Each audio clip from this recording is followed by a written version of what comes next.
I argued long ago that to fully understand the path forward in this crisis, you needed to understand the biology as well as the psychology. So the discussion has changed dramatically. So think of the beginning of the crisis. We're faced with exponential growth in terms of number of new cases, the number of deaths. It was scary, and it still is. However, again, the discussion has changed. I argued that a critical date was the so-called inflection point, and that was the point where the number of new cases started to decrease, the number of deaths started to decrease, and we have passed that point. The initial discussions were about ICU beds and the shortage of respirators. And now the discussion's changed. We're now talking about vaccine research and encouraging results from early studies. We're talking about pharmacological solutions that could reduce the fatality rate. We're talking about things like tracing and testing technologies. So again, it is a completely different type of discussion. On the economic front, it was shock and awe. The initial macroeconomic numbers being released, our unemployment rate goes from 3.5% in February to what I estimate today is 25%. And people talking about another Great Depression. Because during the Great Depression, we had 25% unemployment. But the discussion's different today. We're talking about, well, what will the recovery actually look like? What shape is it going to be? Is it going to be V-shaped or U-shaped? Is it going to be a W? So again, the discussion has shifted towards things that are much more positive. Also, during the early part of the crisis, we didn't really have that much information to rely upon.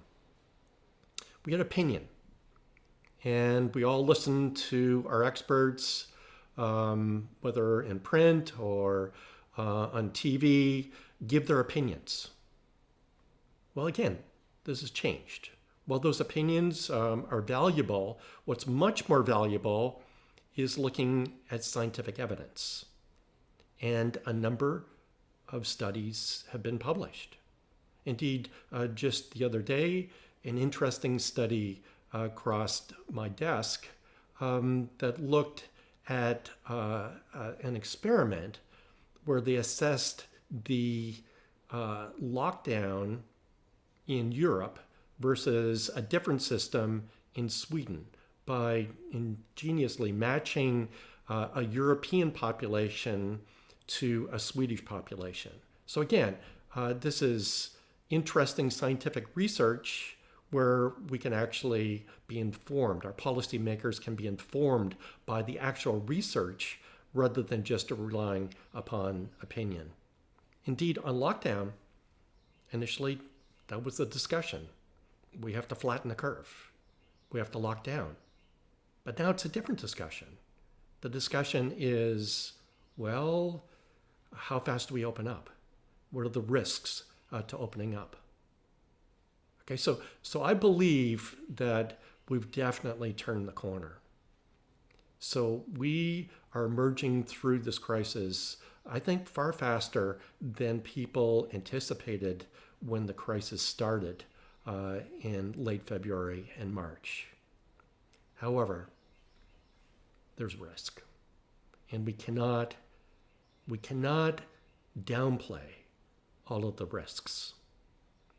So there's still biological risk, and obviously the number one risk is some sort of setback in terms of the progress that's being made on vaccines. Somebody emailed me today and said, well, historically, only 19% of the vaccines that go into trial are successful. So there's a huge amount of risk. And I mailed back and said, well, that 19% might be accurate, but you need to take into account that there are over 100 vaccines being developed. In addition, the stakes are far higher today than in the past, where the whole world is infected with this virus. And on top of it, number 3, governments are willing to pay for it. So you put that all together, and I'm pretty confident that we will have a viable virus sooner rather than later, likely in the fourth quarter. Nevertheless, there's risk. And on the other side, on the economic side, look, damage has been done to the economy.